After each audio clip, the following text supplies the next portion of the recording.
Today I'll be showing you how I made the ultimate floating temple of Airjitzu and added it to my Lego city.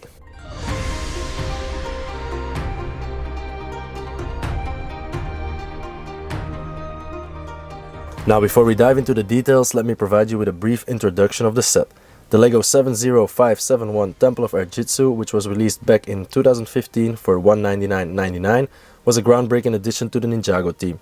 Showcasing much more advanced building techniques and a more authentic representation of Asian architecture, this set immediately sparked my interest. Although I missed out on buying the set during its initial release, I was fortunate enough to purchase it a few years ago as part of a lot for a steal at only 50 euros.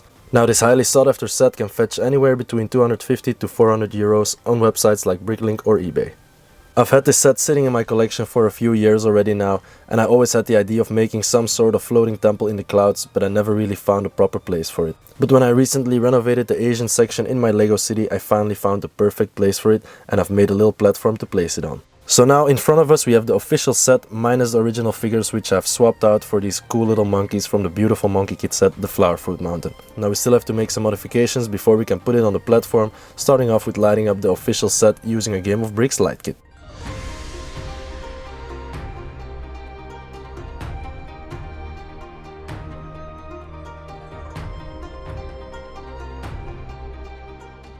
Now that it's lit, it's time to incorporate some more landscaping. I elevated the set by 2 plates and added a lake in the center at a 45-degree angle, complete with some nice little fishies. I then also added dark tan plates on either side to give it some more dimension, and to top it off I added Lego clouds to the front of the lake where the waterfall will be placed. I also really wanted to add some custom lights to the lake to further enhance the ambience, so I added 1 blue bit light on each side of the lake in front of the bridge. Then I channeled the cables back to an effects board where each light is plugged into a flickering effect, which will cause the 2 lights to flicker at a different pace. And then I also placed the wireless connector for the waterfall lights, and finally I added 2 fountains for that extra special touch. Now it's time to build a nice waterfall. I've used these curved glass pieces to make some waterfalls in the past, for example the ones in the Hogwarts layout, which use a combination of the big and smaller pieces, and even though I really like how they look down there, I wanted to try something a bit different with this one, as it'll be flowing down this floating cloud and spreading out in the air. So I grabbed the Trans Clear and Translight Blue containers from my parts collection, as well as these Trans Clear headlight bricks that I got from the Pick-a-Brick wall. And then I've used a combination of mostly these bricks to create the waterfall. Then I added some custom lights from Game of Bricks and attached the wireless connector at the top, which will be placed on the little lake. And now that we've added all of the modifications to the set, it's time to further prepare the platform and area where it's headed. First, we'll have to cover up this ugly red pipe with some paper onto which I'll be able to glue the cotton clouds. After that, I've cut an old IKEA plank and screwed it in place above the red pipe. Now it's time to get our cotton and start gluing it to the wall.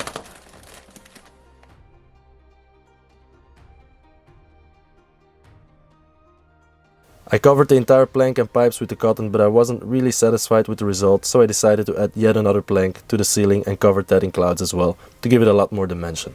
Next I placed a little 30 cm LED strip underneath the platform, which lights up the clouds nicely, and after that it was time to slide our modified set onto the platform, which was a pretty creepy thing to do. I'm already loving the way it looks like right now, but I still have to add the waterfall and see if the wireless connection still works.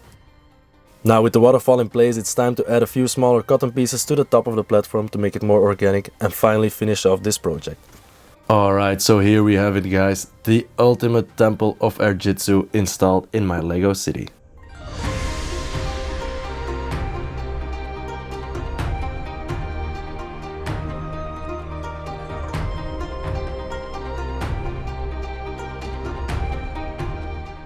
Alright guys, so far this project. Now I really do hope you have enjoyed this video. If you have, please be sure to subscribe, leave a like and leave a comment as well. Let me know what you think of this project and if you might want to try out something similar yourself. Anyways, thanks a lot for watching and I will see you in the next video.